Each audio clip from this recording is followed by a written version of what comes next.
Jonathan Pollard is the most controversial spy in American history. He had done what no other person in history has ever done, spied on the United States of America for Israel. This was a very serious incident of espionage, staggeringly serious. Pollard wasn't just giving selective pieces of information that might be of interest to Israel. It was a vacuum cleaner of information. This was one of the most unethical prosecutions that I have seen in 40 years of practicing law.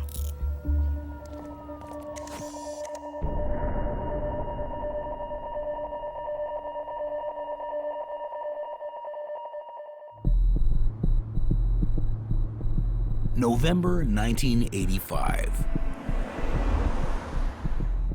Jonathan Pollard, a Jewish American, and his wife Annie raced through the streets of Washington, D.C. as several FBI agents follow in unmarked cars. Pollard, an analyst with U.S. Naval Intelligence, is a suspected spy. If I have to go back to the beginning of my whole nightmare, I would say that, first of all, the case probably could have been settled quietly, probably back within the Israeli embassy, and no one in the universe would ever have heard of Jonathan Pollard or myself. As he turns the corner on Van Ness Street, it becomes clear where he's headed. The Israeli embassy.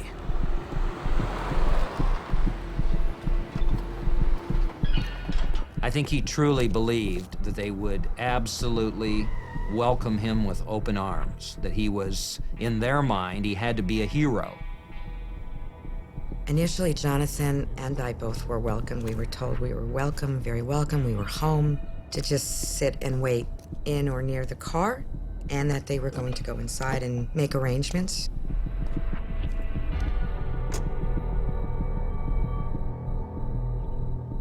And then 10 minutes later, the security guard came out in a, very scary, fearful kind of look, and in a very adamant tone told Jonathan and I to, quote, "Get out, and get out now." Jonathan Pollard, the man who had taken great personal risks to spy for his spiritual homeland, was shocked. He was horrified. He's looking at the security guard and he says, "Do you know who I am? Do you know what I've done?" And he says, "I don't care. I want you to get out." What did the Israeli embassy staff do? They virtually threw him out the front door into the hands of the waiting FBI. Breaking the golden rule of intelligence: never abandon an agent.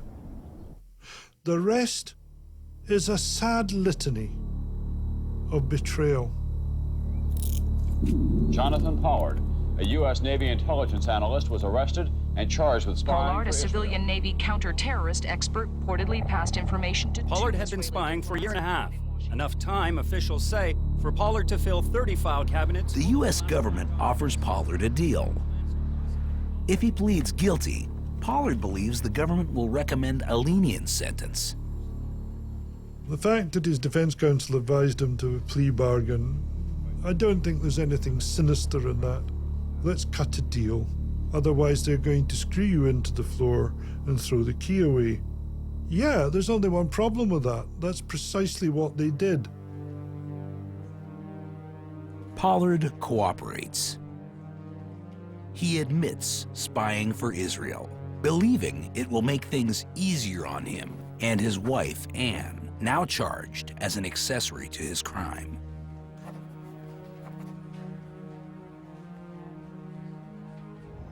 On March 4th, 1987, the Pollards appear for sentencing before Judge Aubrey Robinson. He looked at Jay and he said, "Mr. Pollard, I sentence you to prison for the rest of your life." I said, "Oh my God," I passed out. And I remember Jay picking me up off the floor, and as he was picking me up, the judge looked at me and he said, "And I sentence you to 5 years. Clear the court." That was the last time I physically saw Jay. As shock and disbelief envelop the packed courtroom, the question on everyone's lips is simply, what happened? Did the U.S. government renege on its deal? Was it a double cross, or just punishment for betraying one's country? There was a deal. The deal was no matter how much the damages were, and Jonathan Pollard would provide the information about the damages, the government would not recommend life imprisonment. That was the deal. They broke that deal. Pollard made a conscious decision as an adult to betray his country. When you do that, certain things happen in the process, and some of them aren't very pretty. During an 18-month period, Jonathan Pollard sold thousands of classified secrets to Israel. His betrayal of the U.S. government is considered by some to be one of the most profound security breaches in American history. Mr. Pollard? Yes. Mr. Pollard, I believe, will not see the light of day. Others argued that Pollard was unjustly sentenced, not because he spied, but because he spied for Israel. Jonathan Pollard is a victim of injustice. I also firmly believe that if Pollard had not been Jewish and hadn't spied for the Jewish state, he would not have gotten the sentence he got. Jonathan Pollard has spent almost 20 years in prison for passing secrets to Israel, an ally of the United States.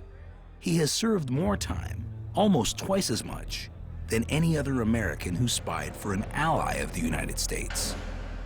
Is it possible that Pollard is still being punished today, not for espionage, but for being a Jew first and an American second?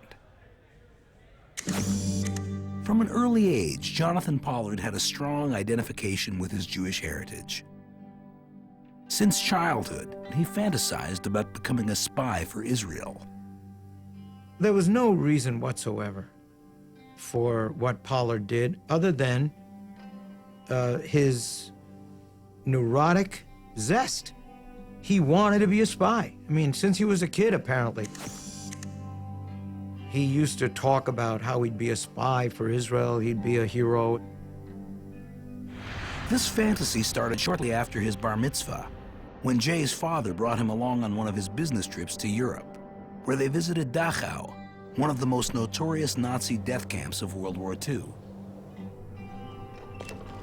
Well, a visit to a place like Dachau would be an imprinting experience. It would indelibly mark a young mind with the horror of it.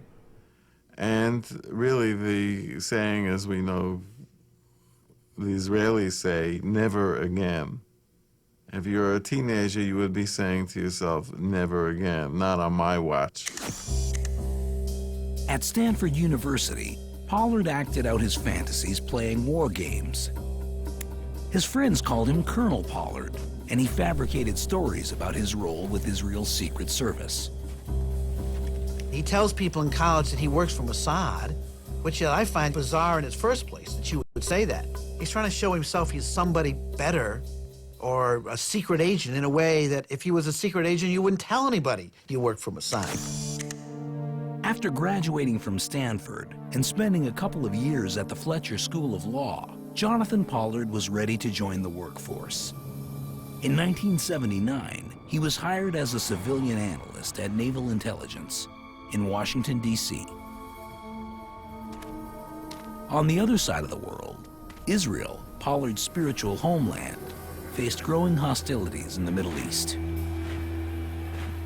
1979 was a situation in the Middle East where you had the revolution in Iran, in which a government unfriendly to the United States took over, seized American hostages. You had the buildup of tensions between the new Iranian government and the Iraqi government. So in that part of the world, there was a tremendous amount of diplomatic churning and uncertainty. One thing was certain: Washington supported Israel, its ally. In fact, over the years, America and Israel had established cooperative relations regarding intelligence sharing. At Naval Intelligence, Pollard settled into his job as a civilian analyst. Jay was perceived around the office as a very bright analyst, a liar, or at least someone who made up grand stories about himself and his role in life, meaning a very interesting character, but you couldn't always believe what he said, but still very bright.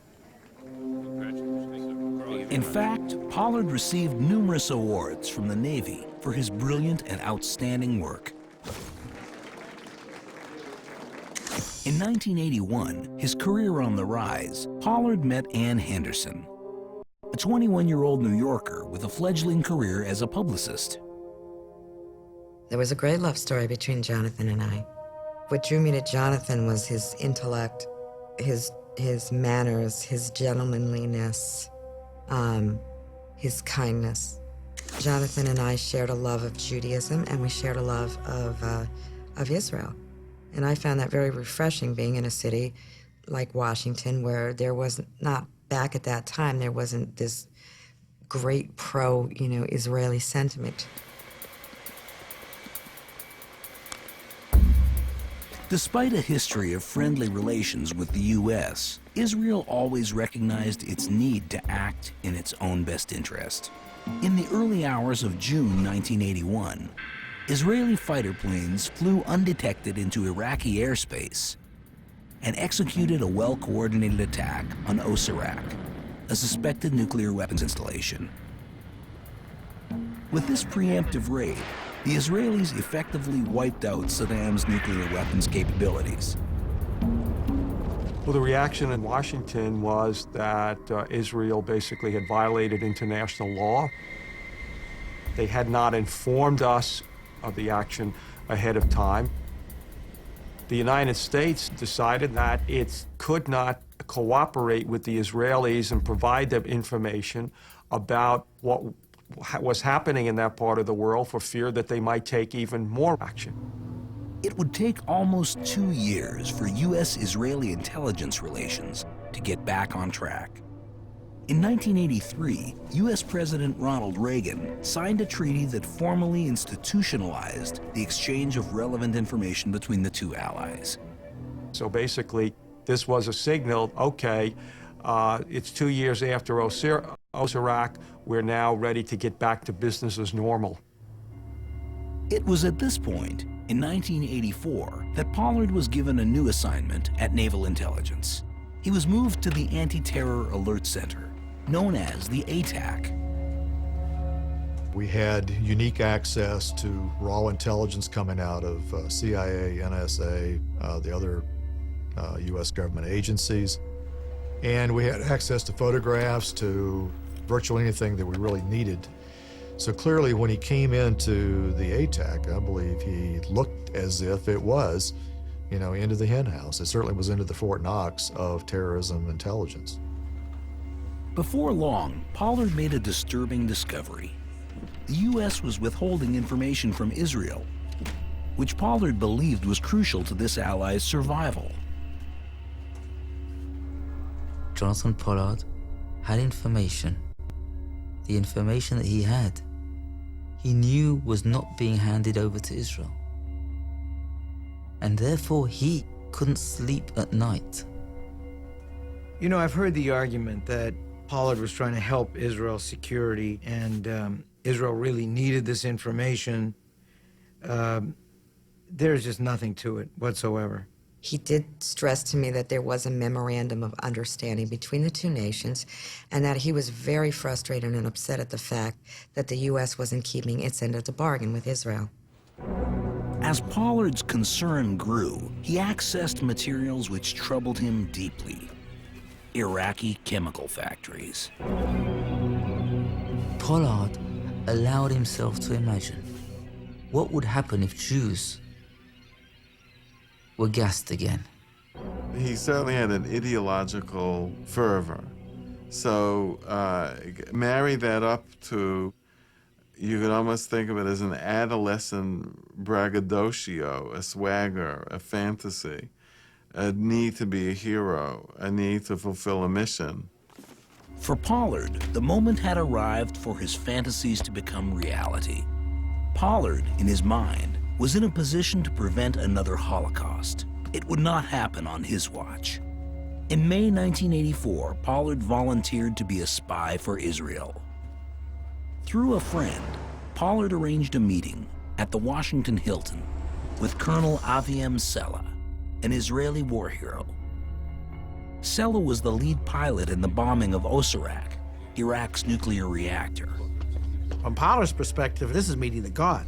I mean, this is the pilot who, bombed the nuclear reactor in Iraq, so he's a kind of a national hero.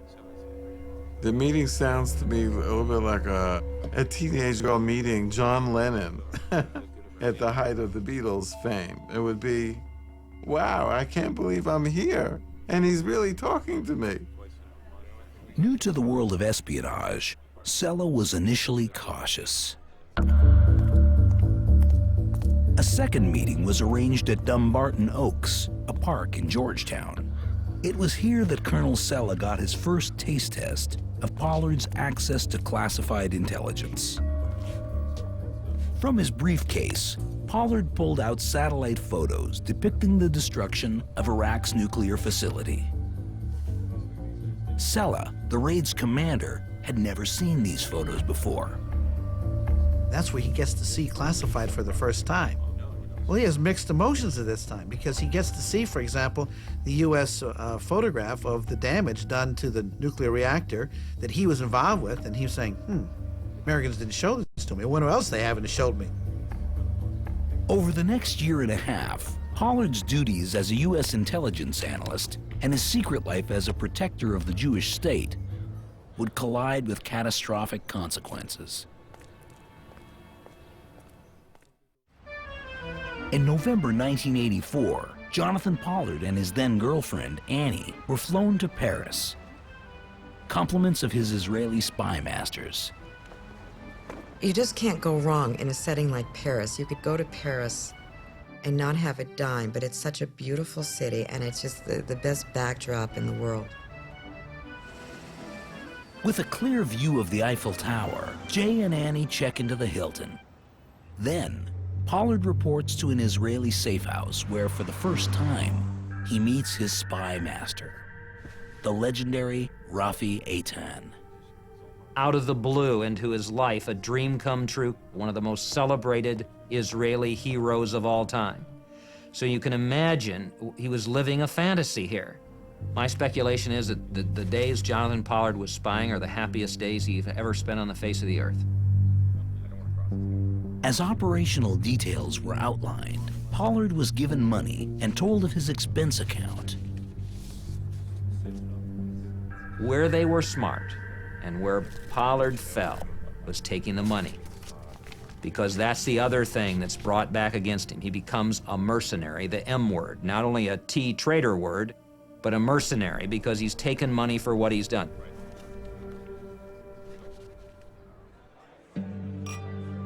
In addition to a starting salary of $1,500 per month, which later grew to $2,500 per month, the Israelis bought a diamond ring for Jay to give to Anne as an engagement present. Later on, in the summer of 1985, Jay and Anne were married in Venice. I think at that point, prior to all this, as I call it, ordeal happening in our lives, I mean, our life to us, we were going to have a long, happy, healthy, wonderful future filled with children, filled with love, and filled with commitment and loyalty to one another. But Jonathan Pollard's loyalty was already being torn in multiple directions. Back in Washington, Pollard's secret operation with Israel was well underway. He would receive tasking information from his handlers. He would then gather up documents, put them in a briefcase or even sometimes in a suitcase. At the local car wash, Pollard would transfer the illicit materials from his briefcase to a second case, which was then delivered to his handlers. Operational headquarters was a local apartment, purchased by a Jewish-American expat currently residing in Israel. They had an office set up with a very fast copying machine, and they would just copy everything. The Israelis would then analyze the information and use it to their advantage. In October 1985, Israel once again shocked the world with a highly effective bombing raid on PLO headquarters in Tunisia. Jay was told by Colonel Sella that his information had been used to plan the successful airstrike on PLO headquarters in Tunis. Reading about the successful airstrike, Pollard was fully convinced he was providing a vital service to the State of Israel. At work, Pollard became sloppy. Commander Agee, who barely tolerated Pollard's arrogance and eccentricity, started observing erratic patterns in his employees' behavior. As I began to think it through, everything I was looking at was telling me something. But what he was telling me was something I really found hard to believe.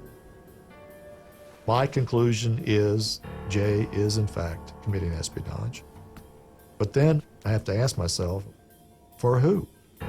In the fall of 1985, the FBI was called in and Jonathan Pollard was placed under surveillance. A sting operation was set up.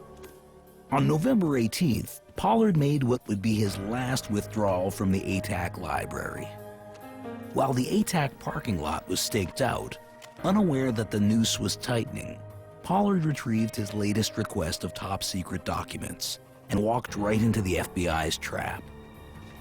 He took the package, put it in his briefcase, and walked out. So we're in the room where it's being monitored, and they radioed out to the agents in the parking lot. He's got the package. He's departing the space. Be ready. And as he got to his car, one of the agents approached him and said, "Jay, we need to talk." And I think he said, "About what?" And the answer was, "About the package you got in your briefcase." He realized he's got to do something. He knows that he does not want his house to be searched. And he also knows, or should know, that that's one of the first things the FBI will do. They will ask, "May I search your house?" without getting a search warrant. Hoping he could talk his way out of things, Pollard reluctantly returned inside to answer the FBI's questions. Jay's trying to buy time. The FBI's trying to buy time in order to get the search warrants. Jay is trying to buy time, I think, until he could contact his wife, which he finally asked, "Can I call my wife and let her know where I am? She will be worried."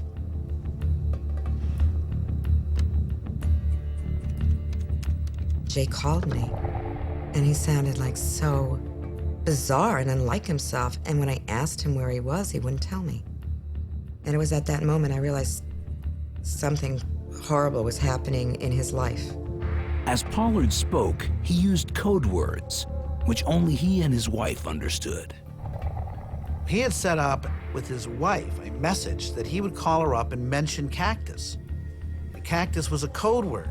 And the code word, she would know that there's a reason she has to get all of the classified documents out of the apartment. As Annie packed the classified materials, her husband continued to be evasive with his FBI interrogators. Frustrated with Pollard's stonewalling, Commander Agee was called in to question his employee. So I go in and Jay says, "Oh, Commander Agee," says, "I didn't realize you were here." He says, "I don't know what this is all about." So I said, "You know what, Jay? I think you're a slimy little spy. I think you're spying for the Russians." Well, he really got upset with that. I don't think he was offended by the fact that I'd called him a spy. I think he was actually offended by the fact that I thought that he would do something like that for the Soviets.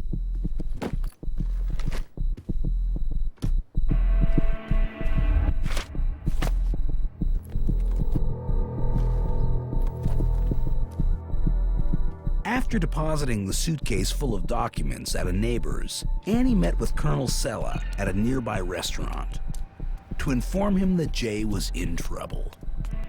I pleaded with him. I did what I thought a wife should do at that point in my life. And I didn't see it as anything wrong. I went to Avi and I asked Avi to help.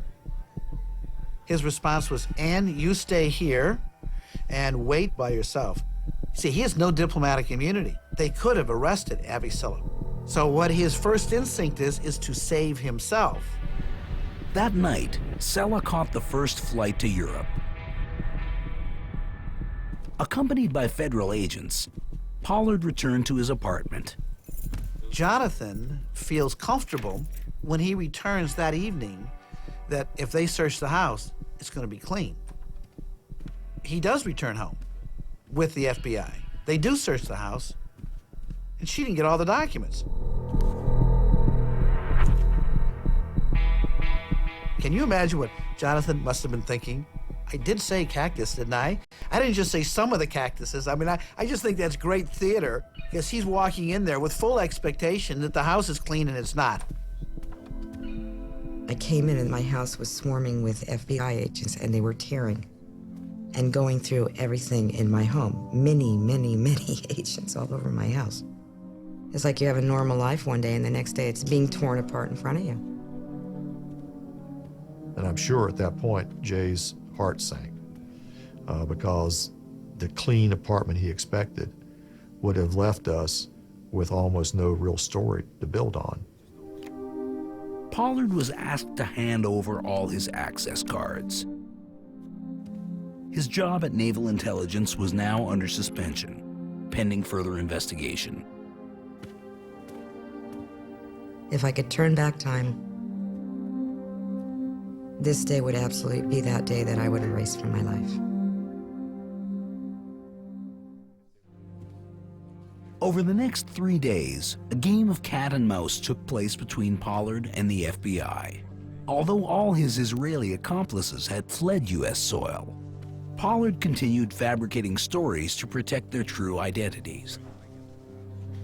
I believe Jay was in fact buying time. He was delaying for a reason, hoping that somehow, I guess, that Sella or someone would appear from the heavens and save him and take him out of the country. And that didn't happen. He was hung out. He was abandoned. That's just the business. Well, I think what's amazing is that there was no game plan here for escape. The Israelis had none, and he had none. I mean, it's amazing, but there was no plan. If there was an escape plan, Jonathan Pollard was unaware of it. At a local phone booth, Pollard made several desperate calls to his handlers. With each disconnected number, Pollard's options began to dwindle. So the other option all at once he thinks of is the Israeli embassy. On the morning of November 21st, 1985, the Pollards led the FBI on a wild ride through the streets of Washington. He took his wife down and her cat, got in the car, and drove off with special agents following in hot pursuit around the city of Washington, D.C., and everybody wondering where the heck is he going? I've never known of another spy case that ends like that. I mean, just put yourself in that position. What are you thinking, Jonathan? You know, you're going to go in there and they're going to take you in? What do you think the U.S. government's going to do about it? What do you think Ronald Reagan would have done? I mean, there would have been some serious conversations, and the question would have been, well, why are you protecting this man? I mean, he's an American citizen. Why do you have to give him any kind of immunity? The American government had been a loyal friend and provider of financial aid to the modern state of Israel. The Israelis knew the stakes. We were not supposed to be doing that sort of thing in the United States, and as far as we all knew, we were not doing that sort of thing in the United States. So when this happened, I know enough about our relations with the United States to have known that this was going to cause a tidal wave against us. This case represents a serious, and I underscore serious, grave breach of national security secrets of this country. After being turned away from the Israeli embassy, Pollard was taken to a D.C. jail. The following day, his wife Annie was also taken into custody. Before I even knew what I was charged with, apparently everybody in the D.C. jail seemed to have known, because everybody, when they saw me, they started this thing calling me this horrific thing of calling me a dirty Jew spy bitch, and they were like chanting it and haunting me with this. It was a real nightmare to be in this place. And I never slept. I didn't sleep for months. With the Pollards safely behind bars, Israeli officials scrambled to minimize the political fallout. They simply claimed that it was a rogue operation. The Pollard affair was an unauthorized deviation from Israel's clear-cut policy of not conducting any spy operation whatsoever in the United States or against its interest, the United States being a true friend of Israel. Israel literally took advantage of this young man. And once they had taken advantage of him, I think they should have focused more than anything else on taking responsibility for what had happened. From our point of view, the most important thing for us was to maintain good relations with the United States. As far as we were concerned, that was more important than any material or anything else concerning the Pollard affair. The Israeli government extended an invitation to American officials to visit the Jewish state.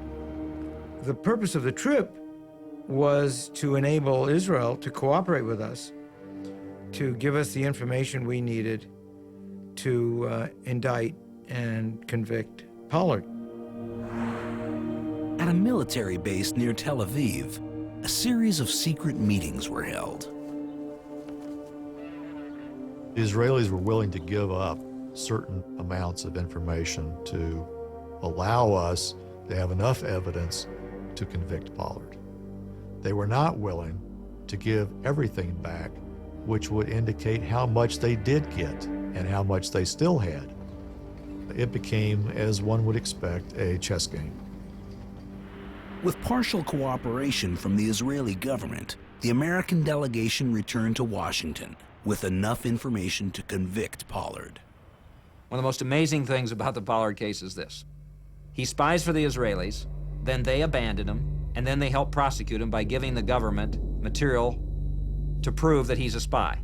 He's spying for Israel, but the Jewish community completely turns their back on him and doesn't want anything to do with him, even though he's supposedly giving documents to Israel so Israel can survive. Amazing.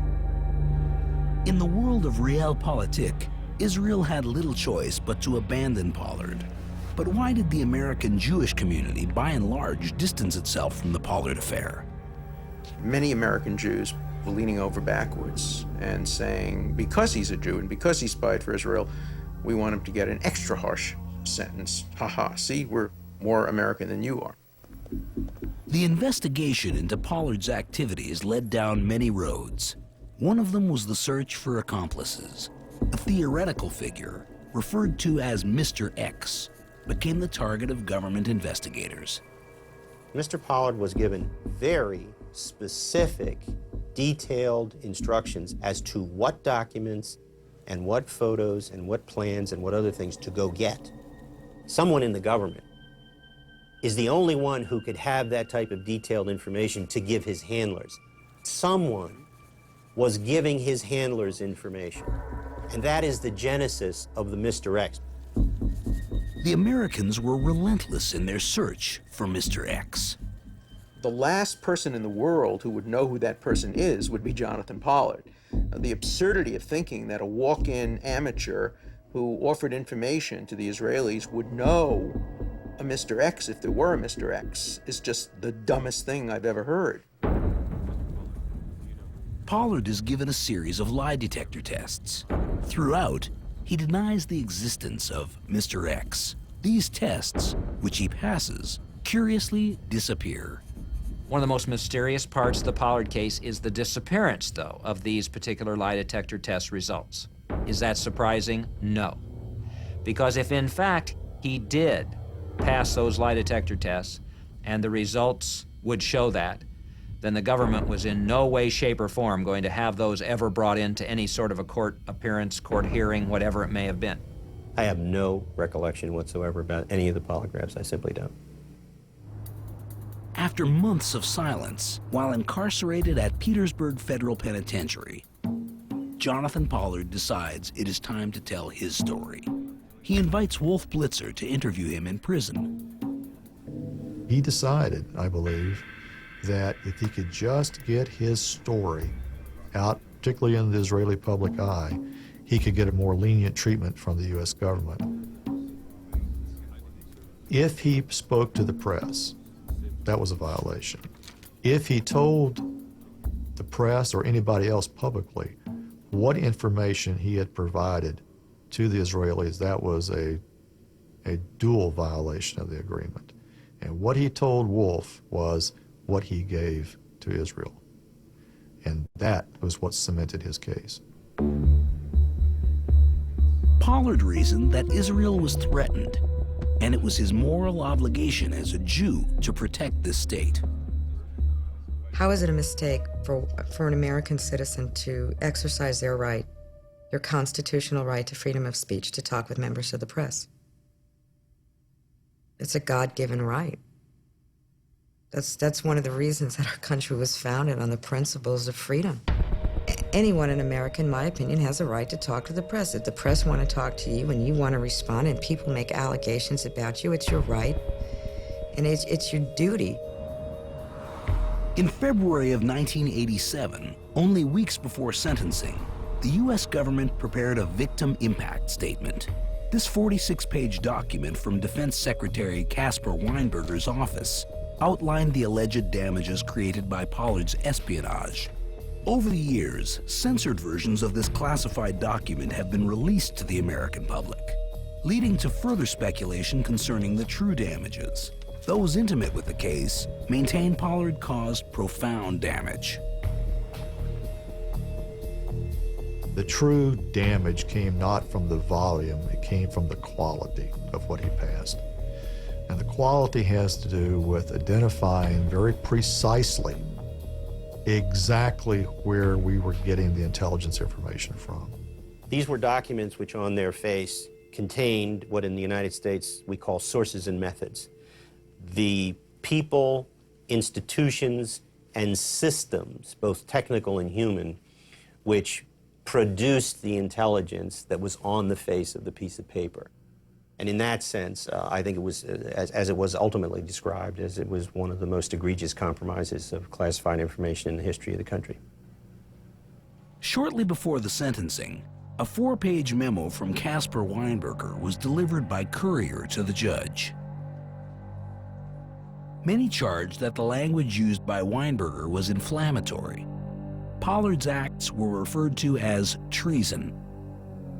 And it's the T word that really, puts Jonathan Pollard in the grave.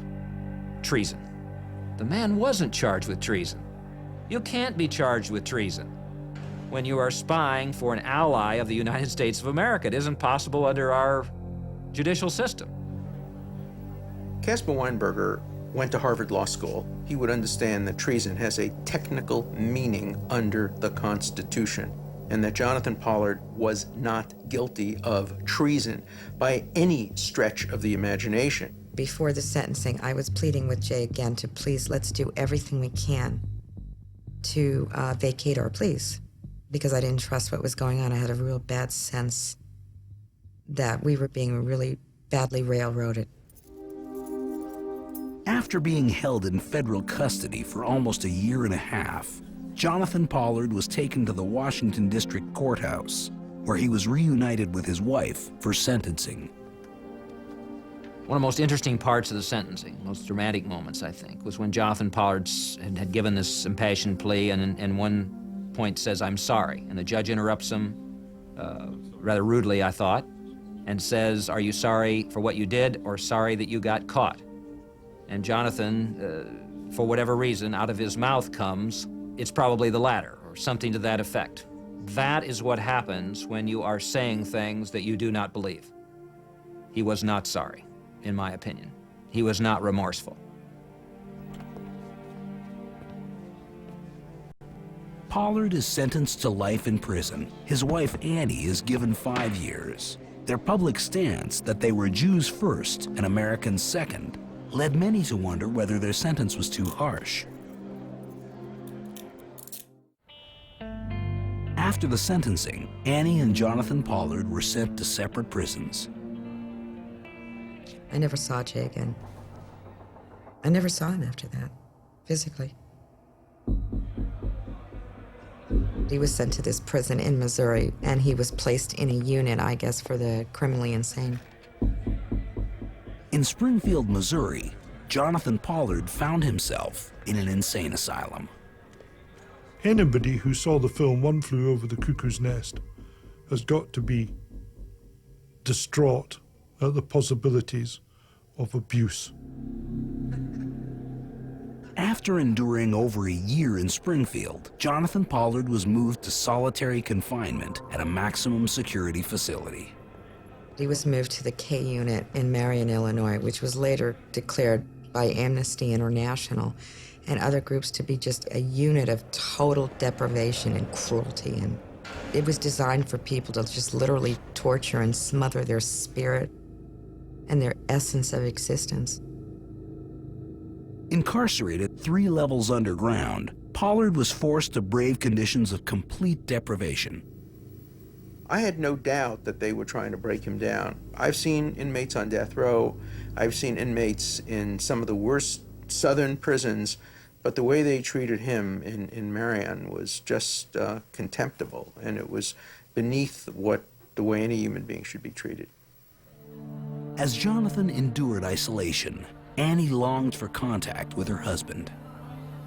My entire motivation throughout my incarceration was I stayed focused on the fact that one day I would be out. I wasn't given a life sentence.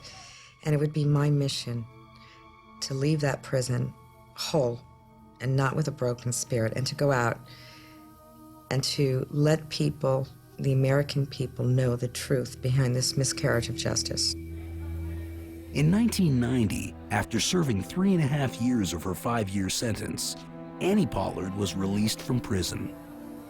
At the time, she started a campaign for her husband's release.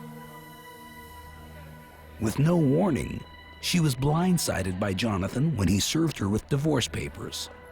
In the divorce papers, Jonathan claimed that we had irreconcilable differences, which I found pretty difficult to believe at that stage. Since I was working for Jonathan's release, I didn't know what was irreconcilable about that, but you know, unfortunately, Jonathan had pressure from people who I realized today did not have his best interests at heart. In 1992, the influential attorney Ted Olson took on Pollard's case. Seeking an appeal, Olson appeared before a panel of 3 judges, 2 of whom were Jewish. Ted Olson argued to the best of his ability. Unfortunately, it fell on deaf ears because the 2 Jewish members of the Court of Appeals voted against Jonathan Pollard, while the non-Jewish member, Stephen Williams, said that yes, there was a miscarriage of justice and that Jonathan Pollard deserved to have the plea bargain reversed. A lot of Jewish politicians and lawyers and judges have built their careers on Jonathan Pollard's back by being tough on Jonathan Pollard, tougher than the law permitted. They've been able to beat their chests and say, see, we don't allow ethnic pride or ethnic homogeneity to enter into our judgments. We're more American than the Americans. In 1992, Pollard attempted to reverse the initial plea bargain. His appeal was denied. Pollard's supporters claim that it was another attempt to put Pollard away for the rest of his life. It's easy to ignore the facts. It's easy to create false information. The best example is the thing that he was given a life sentence. Well, he wasn't given. He was given a life sentence in which he had to serve a minimum of 10 years, and he was eligible for parole after 10 years. He has never asked for parole. Now, why is that? I'm not involved in Pollard's case now, but I'm told that he has been advised by all the experts that he has 0 chance of getting parole by the normal standards of parole, that people in his status are just not getting parole. It seems that Pollard has always felt that he was technically guilty, but morally innocent. Seeking parole would be an admission of moral guilt. Instead, he sought executive clemency. Pollard's file ended up on the desk of CIA Director Jim Woolsey. The White House asked us to review it, so I asked my deputy, who had been director of Naval Intelligence and director of NSA and was very familiar with the Pollard case, to pull together the materials for me, the affidavits, the classified affidavits that had been, for example, signed by then Secretary of Defense Weinberger and others. And I reviewed them, took some hours and read through all of the materials. And then I recommended to the White House that no clemency be given.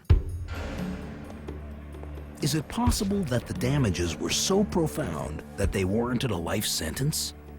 There is no damage assessment which would justify Jonathan Pollard remaining in prison this long, particularly in light of the plea bargain. Even if everything the government claimed were true about the damage, it wouldn't justify a sentence of this length in light of the plea bargain.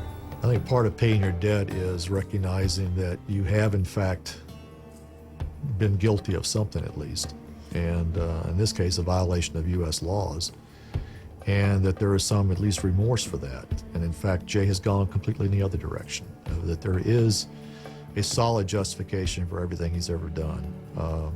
I personally would just prefer to see him sit in his cell. He's found his home. He didn't give the names of any CIA agents. He didn't cost the lives of any CIA agents or government intelligence officials. Nothing that he gave ended up in the Soviet Union or in the hands of any enemies. All he provided Israel was tactical information that probably should have been given to them under their executive agreement to exchange information. And the guy gets life imprisonment. In 1995, Israeli officials fully admitted Pollard was their spy and even issued Pollard an Israeli passport.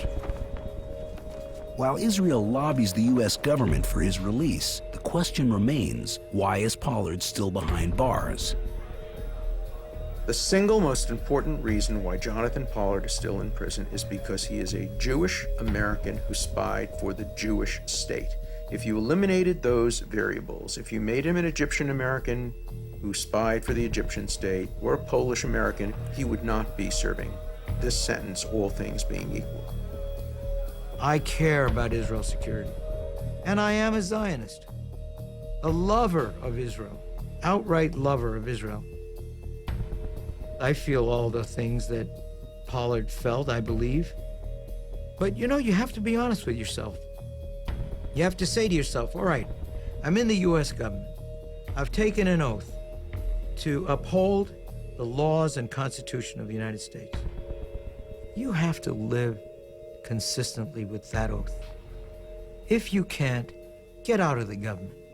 I think he'll be viewed as a very sad individual who tried to do something that he thought was going to make him some sort of hero in another country, and it proved to be a very, very bad choice. Pollard did what he did. I don't want him to be seen as a hero, but if he were to die in prison, I think he'd be seen as a hero, and he shouldn't die in prison. The sentence he got was an unlawful sentence, and the court should vacate the sentence. He shouldn't be given clemency or a pardon. Nobody's been asking for that. What people have been asking for is justice.